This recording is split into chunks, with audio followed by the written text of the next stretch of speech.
for Paul Rossi, Samantha Harris. She's also on the board of advisors at the Foundation Against Intolerance and Racism, also known as FAIR. Samantha, very good to have you with us today. I want to start by playing another soundbite from this leaked audio tape, which you purport to be a conversation between Paul Rossi and George Davison, who's the head of school. Is that correct? Is that your Yes. belief of this tape? Yes. All right, here's part 2 of it.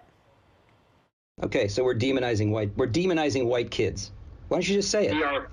We are using language that makes them feel less than for nothing that they are personally responsible for.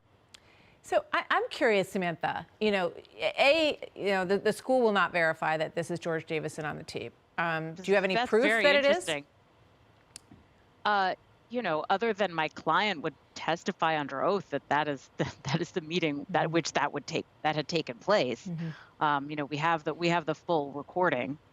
So what's happening in that recording? That's what I'm curious. Well, what's happening in that conversation? Because he's saying, yes, we do actually have curriculum that teaches white kids that they are less than, is his word. So is he sticking up for the curriculum? How would you characterize the conversation?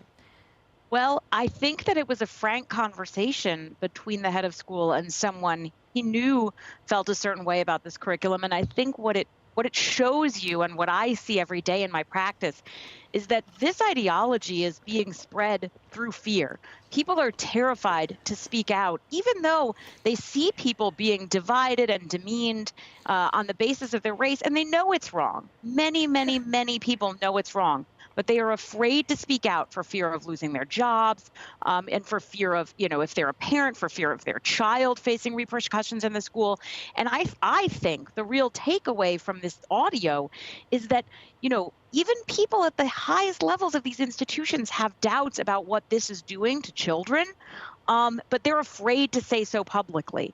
So and you would say that the needs to change. interpretation of Paul Rossi, who was in this conversation, and we can only characterize it from what his understanding was. Would he say that George Davison was saying, I'm not happy with this either, but we don't really have any choice? Is that an accurate characterization from Rossi's point of view?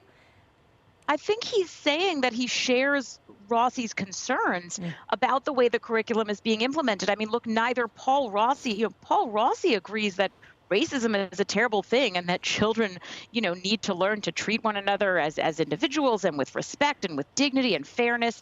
Very few reasonable people would disagree about that.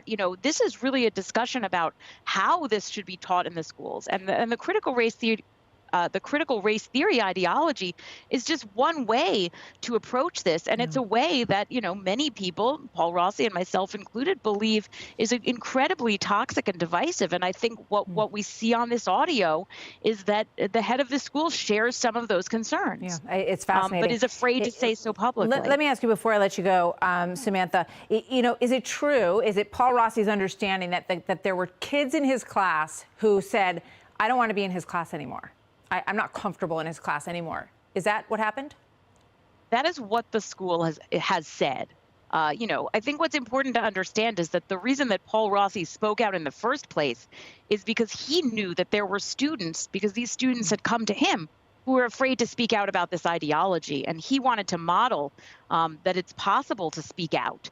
And so, whether or not there are students who have expressed disagreement with what Paul Rossi has said, there are students who have concerns about this curriculum and feel afraid to share it. And I think that's true not just at Grace Church, but at schools around the country. I mean, it's important to understand that Grace Church, what's happening there is a symptom of something that's happening around the country. Yeah. It's a lot bigger than this one school. It is absolutely bigger than this one school. And we thank you very much for talking with us. It's astonishing that this is a conversation that we're having in the United States of America, where you can't have a couple of different sides that are presented in a classroom and have kids debate it. Is just really astonishing. Yep. Thank you very much, Samantha. Good to have you here, Samantha Harris. Thank you. Thank you. Good to be here. Come back soon.